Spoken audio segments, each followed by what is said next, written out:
छोटे साधु ने नदी में एक छोटी मछली पकड़ी और उसके शरीर पर एक पत्थर बांध दिया, फिर उसे पानी में फेंक दिया। छोटी मछली को दर्द से तड़पते हुए आगे बढ़ने के लिए संघर्ष करते देखा। फिर उसने एक मेढक उठाया और वैसा ही किया। पत्थर के वजन के कारण मेढक केवल संघर्ष और उछल ही पा रहा था। छोटे साधु को खेलने में बहुत मजा आ रहा था। उसकी हर हरकत उसके गुरु ने देखी, लेकिन गुरु ने उसे रोका नहीं, बल्कि वो चुपचाप एक बड़ा पत्थर उठाकर चला गया। उस रात जब छोटा साधु सो गया तो गुरु ने चुपचाप उसे पलट दिया और बड़े पत्थर को छोटे साधु की पीठ पर बांध दिया। अगली सुबह छोटा साधु अपने दर्द भरे शरीर के साथ उठने के लिए संघर्ष कर रहा था। उसने अपने गुरु से पत्थर हटाने की विनती की, लेकिन गुरु ने उसे खड़े होकर चलने को कहा। हालांकि छोटा साधु अपनी पीठ पर पत्थर के साथ 1 इंच भी नहीं हिल पा रहा था। उसने गुरु के सामने अपनी गलती स्वीकार की। गुरु ने उससे कहा कि वो पहले नदी में रस्सियों से बंधे सभी जानवरों को ढूंढे, फिर उनसे पत्थर उतारे। अगर एक भी जानवर मर गया तो ये पत्थर हमेशा के लिए उसकी पीठ से बंधा रहेगा। भिक्षु घबरा गया। वो पत्थर पीठ पर रखकर लड़खड़ाता हुआ नदी की ओर चला गया। पानी में काफी देर तक खोजने के बाद किस्मत से मेढक अभी भी जीवित था। उसने जल्दी से मेढक के हाथ से पत्थर खोला और उसे आजाद कर दिया, लेकिन बंधी हुई छोटी मछली की जान जा चुकी थी। भिक्षु फूट फूट कर रोने लगा। उसे नहीं पता था कि अपनी चंचलता के कारण वो एक निर्दोष की जान भी ले लेगा। गुरु ने सोचा कि उसने सबक सीख लिया है,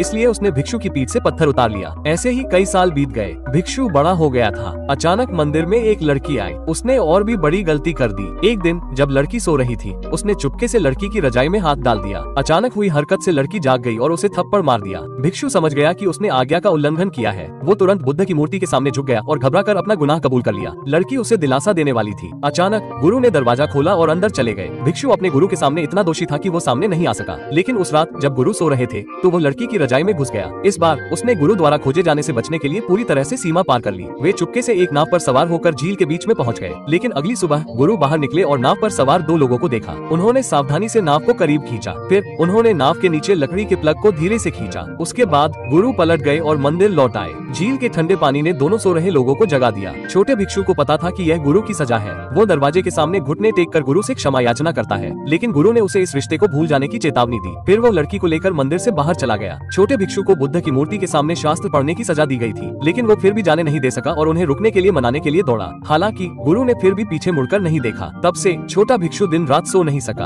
अंत में उसने एक निर्णय लिया। जब गुरु सो रहे थे तो वो बुद्ध की मूर्ति लेकर मंदिर से बाहर चला गया। हालांकि गुरु सोए नहीं थे, फिर भी उन्होंने युवा भिक्षु को जाने से नहीं रोका। कई साल बाद गुरु को अखबार में एक वांछित सूचना मिली। उन्होंने उसे एक नजर में पहचान लिया। ये छोटा भिक्षु था जो 10 साल से भी पहले चला गया था। उसके मन में एक आह भर गई।